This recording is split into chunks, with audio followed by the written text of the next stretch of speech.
Harold Iman, vous êtes notre spécialiste géopolitique. Est-ce que la fermeture de ces ambassades reflète un risque imminent? On l'a senti, ce risque imminent, parce que les ambassades dans les endroits un peu chauds de la planète, les Américains, les Canadiens, les Français, les Britanniques, les Japonais, ils s'échangent leurs informations au quotidien, de manière informelle. Et avec ce que chacun recueille, il prend sa décision souveraine d'en référer à sa capitale, et sa capitale lui répond ferme ou peut-être prend la décision localement. C'est un peu le cas des États-Unis. Le département d'État a édité une liste interne de pays qui n'est pas encore connue, cette liste.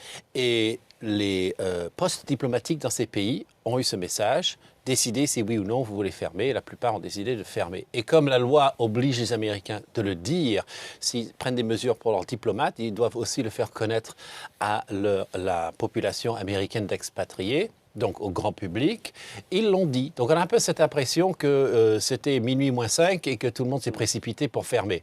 Mais ce n'est pas tout à fait aussi simple. Al-Qaïda est cité largement. Pourquoi est-ce que cette organisation terroriste viserait les ambassades américaines maintenant? Alors, déjà, on va regarder la carte pour comprendre combien les zones en ocre sont les zones où il y a de l'activité Al-Qaïda en ce moment même.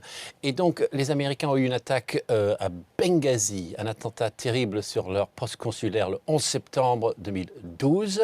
En Tunisie, il y a aussi eu un mort autour de la mission diplomatique américaine. En Afghanistan, il y a des bombes tous les jours. Au Pakistan, les Américains sont visés, mais le reste de la population aussi.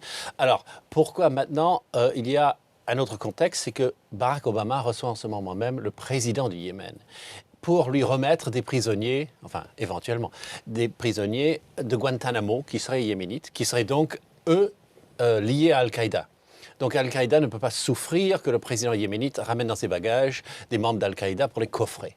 Donc ça aussi, c'est quelque chose que Al-Qaïda ne peut pas supporter. En plus que les États-Unis n'arrêtent pas de faire des actions avec des drones armés contre les éléments d'Al-Qaïda au Yémen, qui sont, eux, très implantés dans ce pays. Dans tout le sud du Yémen, ils tiennent des districts entiers et l'armée yéménite et les drones américains essaient de les en déloger. La France au Yémen, ça représente quoi?